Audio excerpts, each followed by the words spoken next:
What's going on, guys? I'm Bill and welcome to Bill's How To. Today I'm going to be showing you guys how to fix a leaking tap. So as you can tell, there's a whole pile of water here on the ground. Let's get straight into it, guys. Let's do this. Alright guys, so we've got a leak here on our washing machine taps. So by the look of it, it's dripping right there from the hot outlet. So first thing we need to do is shut off the water supply in this place. Now, this one here is in a unit complex, so high-rise building, which means a tap for the main shut-off valve is in a variety of different places. It can be in the bathroom, it can be in the kitchen, it can be in the laundry, and I haven't actually looked, to be honest. So first place to start is in the laundry. Have a look inside under the tub. There's nothing in there. So we'll move on, go to the bathroom. So you might find there's a little shut-off valve behind the toilet somewhere, sometimes inside the cupboards. Nothing in here. Have a look on the side. Sometimes when they've renovated a bathroom, they put it in really awkward places. So we'll go next to the kitchen. Now in the kitchen, it can be in any of these cupboards, literally any of them. So you're gonna have to look at all of them. See, we've got our electricity here. So we're getting close, hopefully. There's our gas. Nothing in here. And there we have it, right there at the back. So we've got our water supply here. Lefty loosey, righty tighty. Easy way to remember. Left to open it, right to close it.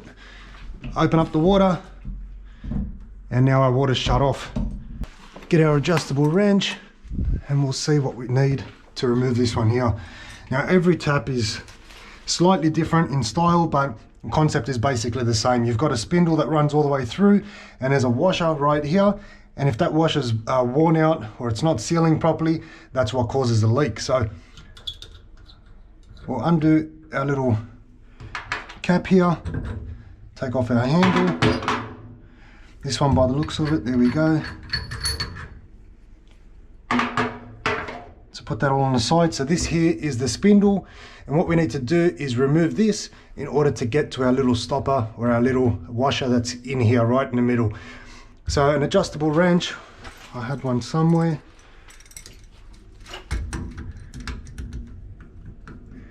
Now this will probably leak a bit of water, so I'll just release the pressure a bit, make my life just a little bit easier. Release some pressure from somewhere a little bit lower. Hopefully you won't get as much water come out. And there we have it.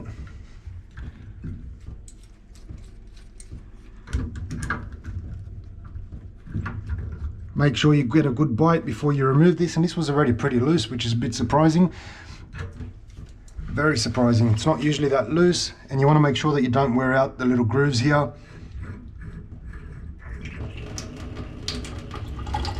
And we'll remove our little washer, and you can see right there the rubber's not even on there, so it's in the back somewhere here,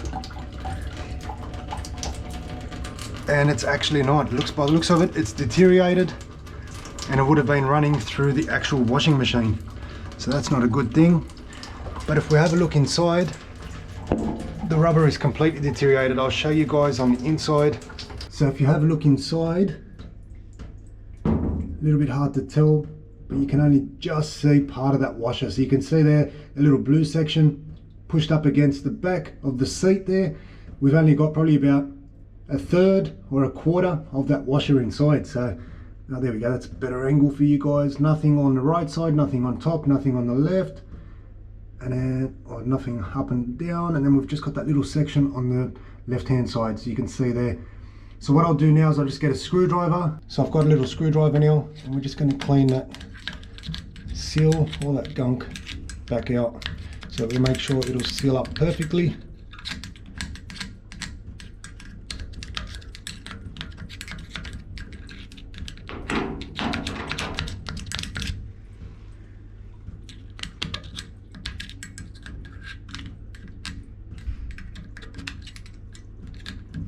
Lucky last piece.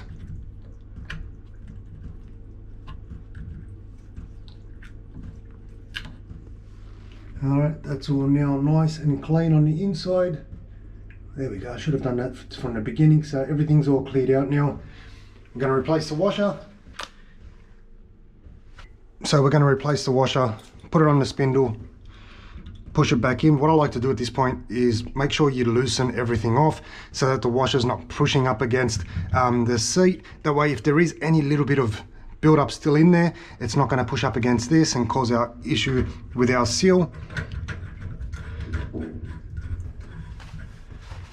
So tighten this one here back up.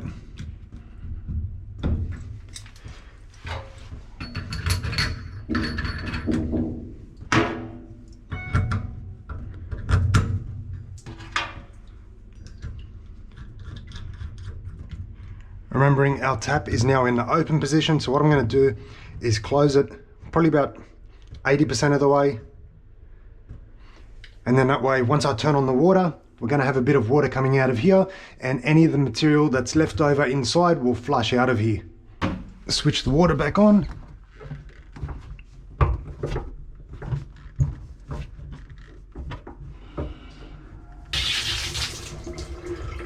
Close the tap. Any of that excess material now go down that drain, and now we've got a perfect tap, no more leak. So hopefully you guys have enjoyed the video and you've learned something new once again. As always guys, like, comment and subscribe. Until next time, I'm Bill. Thanks for watching Billshowto.